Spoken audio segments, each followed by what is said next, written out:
Okay, so this is my external jugular vein cannulation. So the EJVs will be done if IV access cannot be obtained elsewhere, if the patient is incredibly ill and we need high volumes of fluid. So first we'll gain consent from the patient. So Doug, do you mind if I put a quick IV into your neck? Yep, that's alright. Cool. So if the patient was unresponsive and couldn't talk to us, consent would be implied.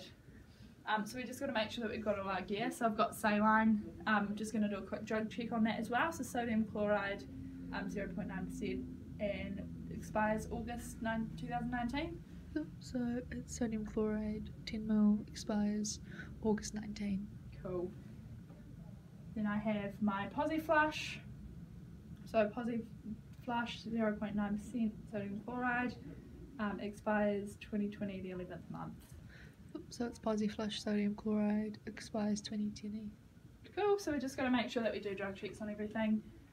So we've got syringe, drawing up needle, my catheter, so we would normally use a 14 to 16 gauge, however in this case we're using a 22. We have our lower plug, my gauze, my tegaderm, so we'll just make sure that's all ready as well.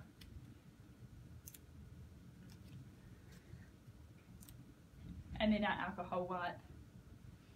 We also have sharps, gloves and glasses for our safety. So first we'll position the patient's head.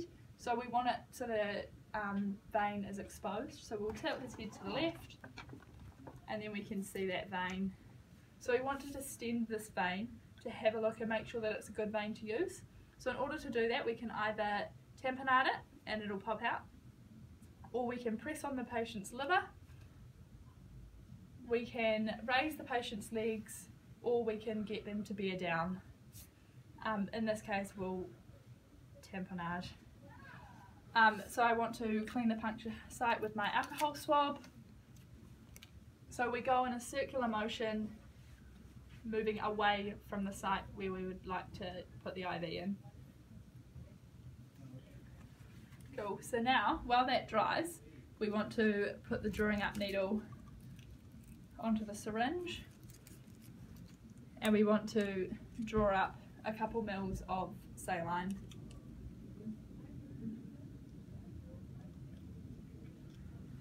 Cool.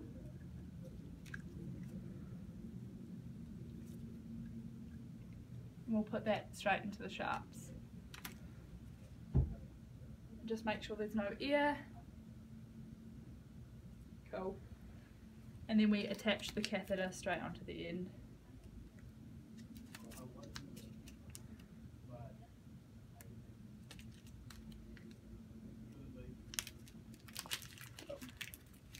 So again, we'd normally use a 14 to 16 gauge. Alright. So now we're going to insert the cannula. So I'm going to tamponade.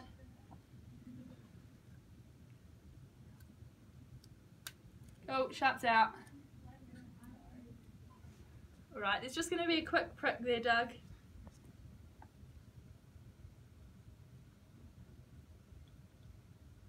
I'm going to apply tension, 15-degree angle. Then I'm going to apply negative pressure on the syringe and confirm that there's flashback so I can see flashback. So now I'm going to go down, advance, and then without moving the needle, I'm going to put the catheter in. So now that it's in, I'm going to tamponade the vein, remove the needle straight into the sharps, and then put the lower plug on. I'm going to quickly secure that with the tegaderm tape, and then I'm going to use the PosiFlush just to ensure that there is no infiltration of fluid into tissues. It will also tell me that the line is patent and that there is no blood clotting. So we'll insert a couple of mils, up to 5 mils. Alright, so we can see that it's patent. So When we did this, we did it in the top third of the neck to ensure that we don't cause a pneumothorax. We also do not put the catheter back through the needle, and that ensures that we don't get any plastic emboli or air emboli. So now that that is done, we document the time that we did it, the date, the gauge that we used,